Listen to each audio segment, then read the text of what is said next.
네, 날이 많이 춥습니다. 오늘 좀 따뜻해지긴 했는데요. 예전에 어떤 목사님이 추운 한겨울만 되면 새벽에 요한계시록을 그렇게 설교를 하셨습니다.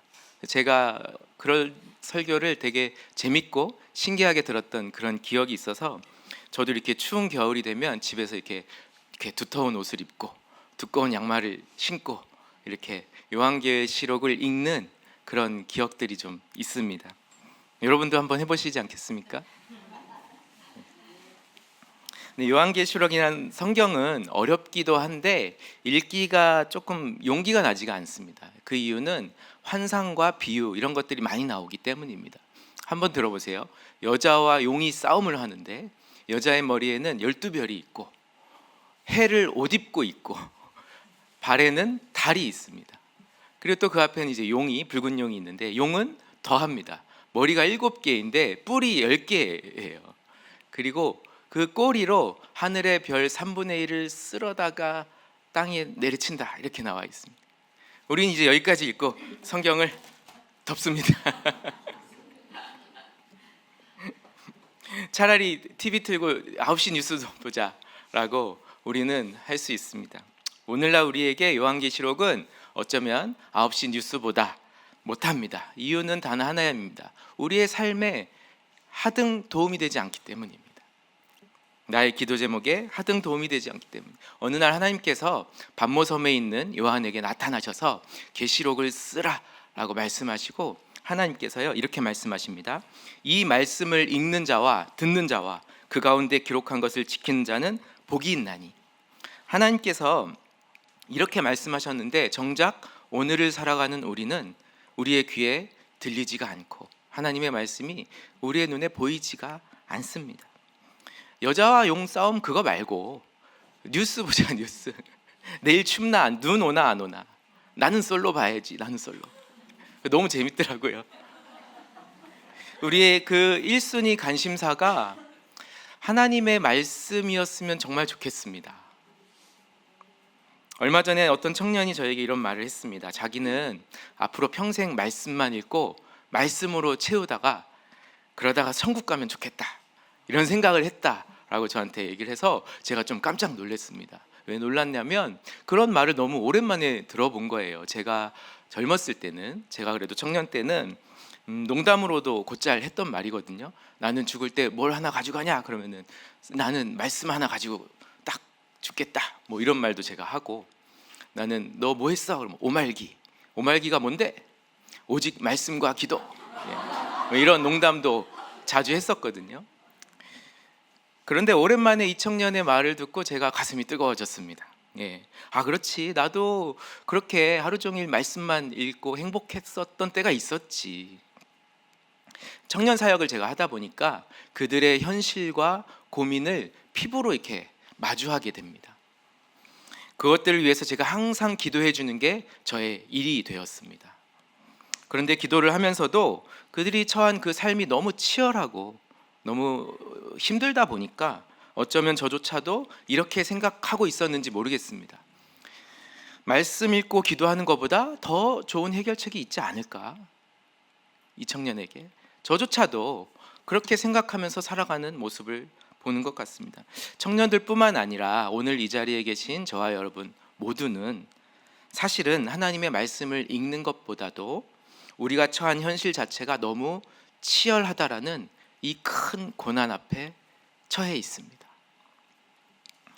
안에는 따뜻하지만 밖에 나가면 막 날씨가 너무 추운 것처럼 하나님의 말씀은 우리에게 따뜻함을 가져다 주지만 막상 밖에 있는 현실의 벽은 너무나 얼음장같이 차갑습니다. 그런데요, 요한계시록의 독자들은 더했습니다. 이보다 더했습니다. 요한계시록의 독자들은 그 유명한 도미티아누스, 유일하게 형제 중에서 자기를 황제라고 부르지 말고 신이라고 불러라 라고 명령했던 그 도미티안 때가 요한계시록의 배경입니다. AD 90년 도미티안 박해라고 하죠. 이때 이제 많은 교회와 많은 성도들이 고난을 당하고 핍박을 당할 때입니다. 예수를 믿는다는 이유 때문에. 그때 그들의 관심사는 무엇이었을까요? 당연히 먹고 사는 거에도 관심이 있었겠지만 그때 그들의 주된 관심사는 뭐였냐면 예수님 어디 계시는가? 예수님 살아 계시는가? 예수님 죽으셨고 부활하셨다라고까지는 들었는데 지금 어디 계시는가? 우리가 이렇게 핍박당하고 저렇게 자신을 신이라고 부르라고 하는 저 황제 앞에 우리가 이렇게 당하고 있을 때 예수님 도대체 살아계시는지 어디에 계시는지 이것이 그들의 가장 첫 번째 질문이자 관심사였을 것입니다. 이때 마찬가지로 핍박을 당해서 반모섬은 에베소에서 90km 정도 떨어진 섬인데요. 이곳에 유배를 당한 이제 사도 요한에게 하나님께서 직접 나타나십니다. 하나님께서 요한에게 나타나셔서 무언가를 보여주신 후에 이렇게 말씀하십니다. 지금 네가 본 것을 고난당하고 있는 7교회에 편지해라. 그 장면이 오늘 저와 여러분이 읽으신 본문입니다. 제가 다시 한번 읽어보겠습니다. 나 요한은 너희 형제요 예수의 환난과 나라와 참음에 동참하는 자라. 하나님의 말씀과 예수를 증언하였으므로 말미암아 반모라 하는 섬에 있었더니 주의 날에 내가 성령에 감동되어 내 뒤에서 나는 나팔 소리 같은 큰 음성을 들으니 이르되 네가 보는 것을 두루마리에 써서 에베소, 서머나, 버가모, 두아디라, 사데, 빌라비에, 라우디게아 등 7교회에 보내라 하시기로. 몸을 돌이켜 나에게 말한 음성을 알아보려고 돌이킬 때에 7 금촛대를 보았는데 촛대 사이에 인자 같은 이가 발에 끌리는 옷을 입고 가슴에 금띠를 띠고 그의 머리와 털의 희기가 흰 양털 같고 눈 같으며 그의 눈은 불꽃 같고 그의 발은 풀무불에 단련한 빛난 주석 같고 그의 음성은 많은 물소리와 같으며 그의 오른손에 7별이 있고 그의 입에선 좌우에 날선검이 나오고 그 얼굴은 해가 힘있게 비치는 것 같더라. 내가 볼 때에 그의 발 앞에 엎드러져 죽은 자 같이 되매 그가 오른손을 내게 얹고 이르시되 두려워하지 말라. 나는 처음이요 마지막이니 곧 살아있는 자라. 내가 전에 죽었었노라. 볼지어다 이제 세세토록 살아있어 사망과 음부의 열쇠를 가졌노니 그러므로 네가 본 것과 지금 있는 일과 장차 될 일을 기록하라. 네가 본 것은 내 오른손에 7별의 비밀과 또 7 금촛대라. 7별은 7교회의 사자요 7 촛대는 7교회니라. 사도 요한은요 계시록을 받을 때 등 뒤에서 받았습니다. 등 뒤 싸늘하다. 갑자기 등 뒤에서 큰 나팔 소리 같은 음성이 들려서 뒤를 이렇게 바라보니까요 인자와 같은 이가 계시는데 그의 머리는 양털같이 하얗고 그의 눈은 불꽃 같고 입에서는 많은 물소리가 나는데 입에서 또 좌우에 날선 검이 나옵니다. 이 장면을 보고 요한은 엎드러져 죽게 되었습니다. 아, 죽었구나 나는. 그때 그분이 오른손을 얹고 이렇게 얘기하십니다. 두려워 말라. 나는 처음이요 마지막이요 곧 살아있는 자라. 내가 전에 죽었었노라. 볼지어다 이제 세세토록 살아있어 사망과 음부의 열쇠를 가졌노니. 여러분 이게 누구일까요? 여러분 하나님의 모습일까요? 예수님의 모습일까요? 예수님. 내가 전에 죽었었노라. 이 모습은 예수님의 모습입니다. 이제 세세토록 살아있어 사망과 음부의 열쇠를 가지고 나타나신 예수님의 모습. 7교회가 그토록 듣고 싶던 말, 그토록 보고 싶었던 예수님의 모습, 하나님께서 이 모습을 보여주시는 거예요. 그런데 이분은 지금껏 요한이 봐왔던 예수님의 모습과는 좀 다른 거예요. 지금껏 봐왔던 요한이 봤던 예수님의 모습은 요한복음 요한 1서에 나오는데 요한복음 1장 1절은 이렇게 시작합니다. 태초에 말씀이 계시니라. 이 말씀이 하나님과 함께 계셨으니 이 말씀은 곧 하나님이시다.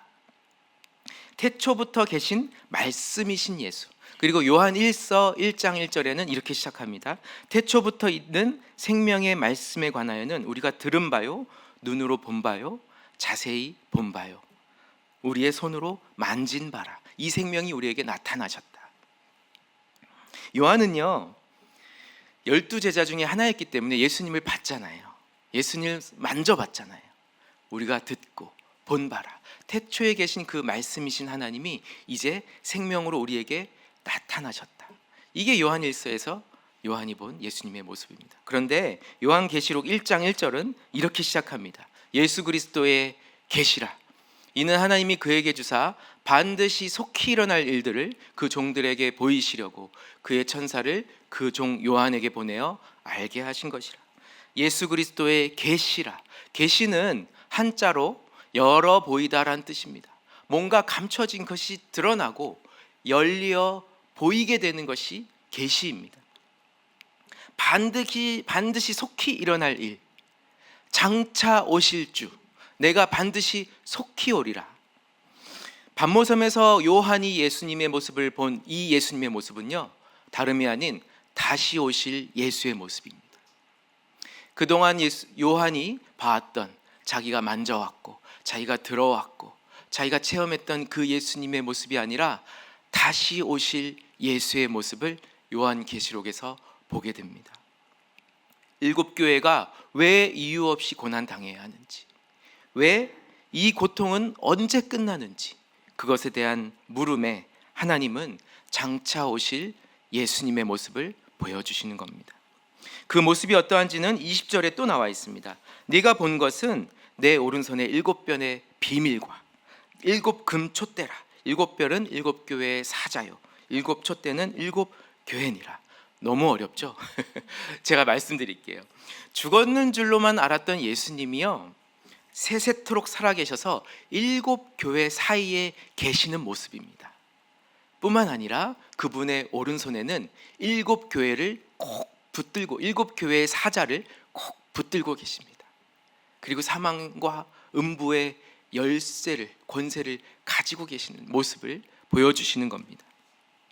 7교회가 황폐해지고 거의 죽어가던, 한없이 무너지던 그때에도 예수님께서는 여전히 살아계시고 교회 사이에 거니시고 계시고, 예수님께서 오른손으로 7교회 사자를 꼭 붙들고 계시는 장면, 뿐만 아니라 음부와 사망의 권세를 이겼으니 이제 죽음마저 이기신 그 예수님의 모습입니다. 예수님께서 이렇게 살아계신 교회 사이에 계신 이 모습을, 이 열려진 계시를 바라보며 살아가는 것이 오늘날 저와 여러분, 이 교회된 성도들에게도 동일하게 적용되는, 우리가 바라봐야 할 장면입니다. 그러므로 우리가 고난을 이기는 비결은 내 손으로 직접 고난을 물리치는 것이 아니라 우리의 눈이 바뀌어야 됩니다. 계시를 받은 새로운 눈으로 세상을 바라보는 안목입니다. 안목이라는 단어는 한자로 하면 눈안 눈목입니다. 눈. 그러니까 눈을 바라보는 눈이죠. 기존에 바라봤던 내 눈으로 세상을 바라보는 것이 아니라 어떠한 새로운 눈으로 세상을 바라보는 눈. 하나님께서 우리에게 계시를 열어주시면 우리는 하나님의 안목으로 이 세상을 바라보게 되는 것입니다. 우리는 요한에게 보여주신 이 3가지 예수님의 모습을 바라보며 살았으면 좋겠습니다.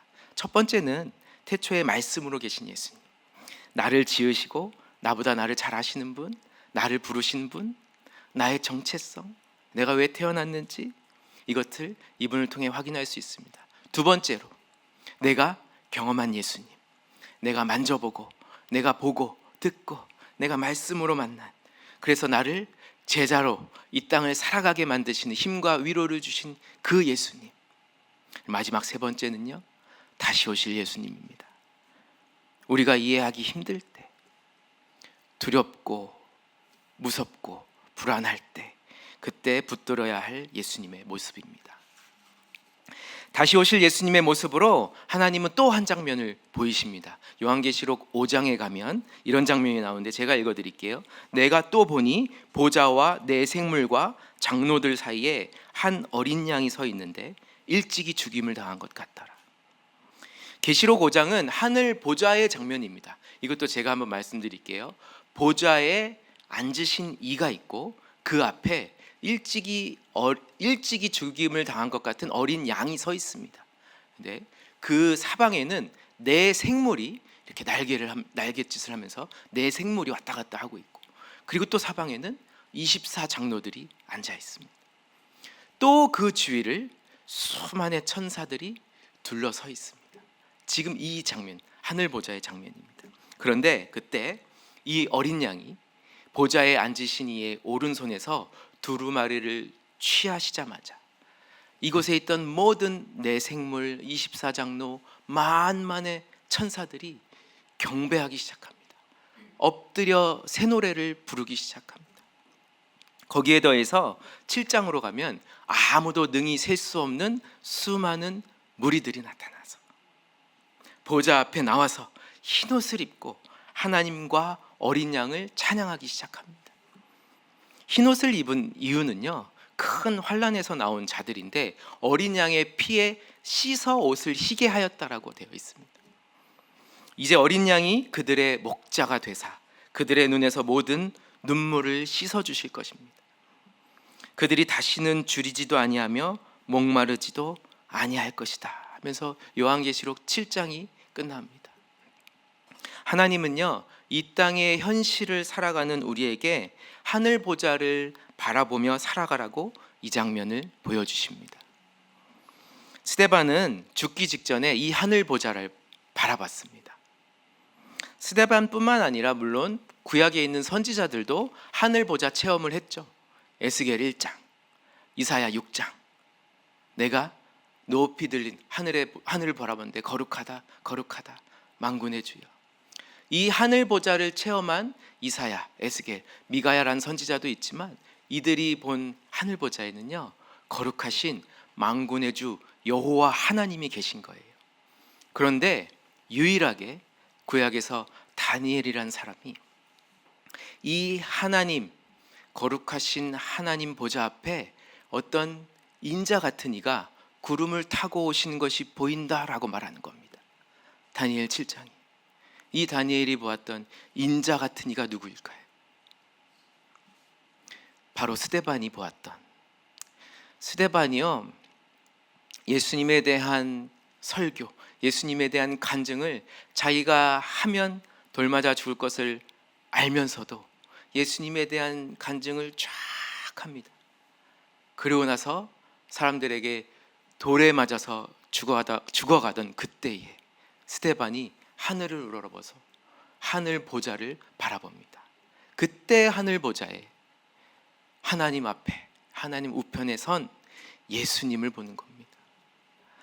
다니엘이 보았던, 에스겔과 이사야는 보지 못했지만 다니엘이 보았던 그 인자 같은 이가 하나님 앞에 구름 타고 오시는 것을 보는, 그 장면을 스데반이 보는 것입니다.